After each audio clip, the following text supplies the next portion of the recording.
Vous auriez fait quoi à ma place?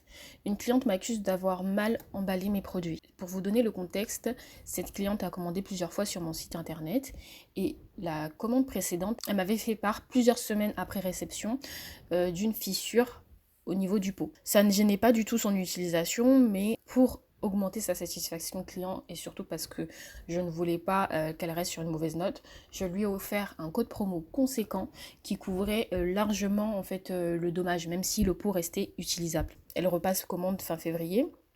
Elle réceptionne le colis le 1er mars.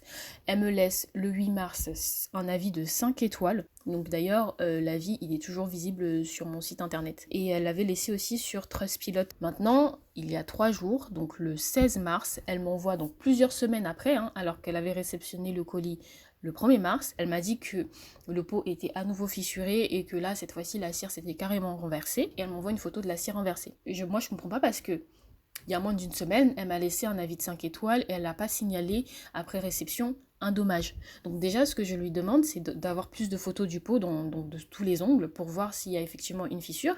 Et surtout, élément important, elle montrait que la cire s'était renversée. Sauf que la cire orientale, de base, elle est déjà solide. Donc en hiver, encore plus, donc elle va pas se renverser, sauf s'il y a une source de chaleur externe. Je voulais voir le pot pour savoir si effectivement il y avait encore une fissure, pour déterminer si en chauffant la cire, ça aurait pu fondre. Mais du coup, elle s'est emportée. Elle s'est emportée en disant que c'est inadmissible, que ça fait 2 fois que je lui envoie des pots mal emballés. Je lui dis mais je comprends pas votre message, j'ai juste demandé plus de précision pour trouver une solution plus adéquate. Je voulais savoir qui était responsable. Et donc, dans quelle mesure faire un geste? Soit je renvoie carrément un colis, soit je refais un code promo, ou pas en fait. Parce que je trouve ça bizarre que, vu le déroulement, que ce se soit passé comme ça.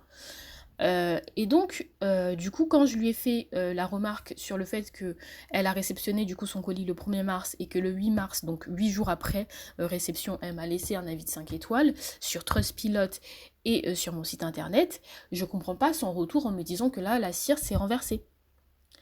Et donc du coup, ce qu'elle a fait aujourd'hui, c'est qu'elle a modifié son avis, je vais vous le mettre à l'appui, en disant que c'est inadmissible, que je gère pas mon service client. Suis-je en tort ou pas? Parce que honnêtement, moi je suis ouverte à la discussion, je commence ma boutique en ligne, j'ai envie de contenter tout le monde, et peut-être effectivement que le problème vient de mon emballage, mais j'ai aussi eu d'autres commandes où j'avais pas ce retour-là.